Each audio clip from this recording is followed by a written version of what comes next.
کیا آپ جانتے ہیں ایک خاص نماز بھی ہے جو فرض نہیں لیکن اللہ کو سب سے زیادہ پسند ہے؟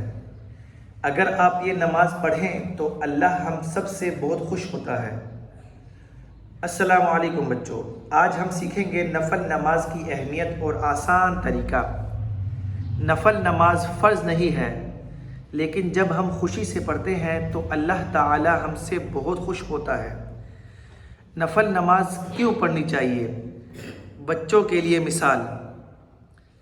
تو بچوں سوچو، جب آپ کسی دوست کو اپنا پسندیدہ کھلونا دیتے ہیں، بالکل ویسے ہی جب ہم نفل نماز پڑھتے ہیں اور اللہ کو یاد کرتے ہیں تو اللہ بھی ہم سے خوش ہوتا ہے اور ہمارے دل کے قریب آ جاتا ہے۔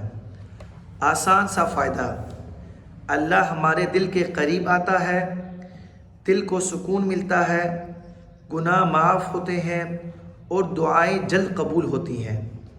ہمارے پیارے نبی حضرت محمد مصطفیٰ صلی اللہ علیہ وسلم نے فرمایا کہ نفل نماز پڑھنے سے بندہ اللہ کے قریب ہو جاتا ہے۔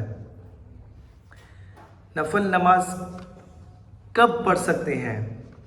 تو بچوں آپ زیادہ تر وقت نفل نماز پڑھ سکتے ہیں سوائے فجر کے بعد سورج نکلنے تک اور عصر کے بعد سورج غروب ہونے تک۔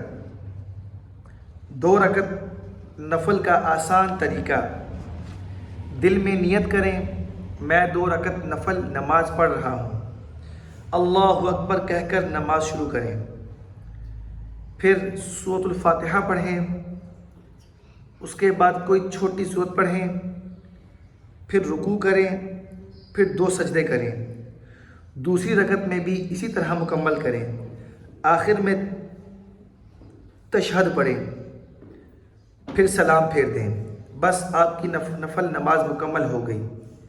بچوں کے لیے مثال، جیسے آپ امی ابو کو اچانک پانی دے دیں یا کوئی چھوٹا سا کام کریں تو وہ خوش ہو جاتے ہیں، بالکل ویسے ہی جب ہم نفل نماز پڑھتے ہیں، نیک کام کرتے ہیں اور اللہ کو یاد کرتے ہیں تو اللہ بھی ہم سے خوش ہو جاتا ہے، ہمارے دل میں سکون آتا ہے اور ہماری دعائیں جلد قبول ہو سکتی ہیں۔ تو بچوں آج ہم وعدہ کریں گے کہ کم از کم 2 رکعت نفل نماز ضرور پڑھیں گے۔ یاد رکھو، جیسے ہم کسی کو چھوٹا سا تحفہ دیں تو وہ خوش ہوتا ہے، بالکل ویسے ہی جب ہم نفل نماز پڑھیں اللہ بھی ہم سے خوش ہوتا ہے، ہمارے دل میں سکون آتا ہے اور ہماری دعائیں جلد قبول ہو سکتی ہیں۔ تو بچوں آج سے ہر دن نفل نماز پڑھیں اور دیکھیں دل میں خوشی اور سکون ملتی ہے۔ جزاکم اللہ۔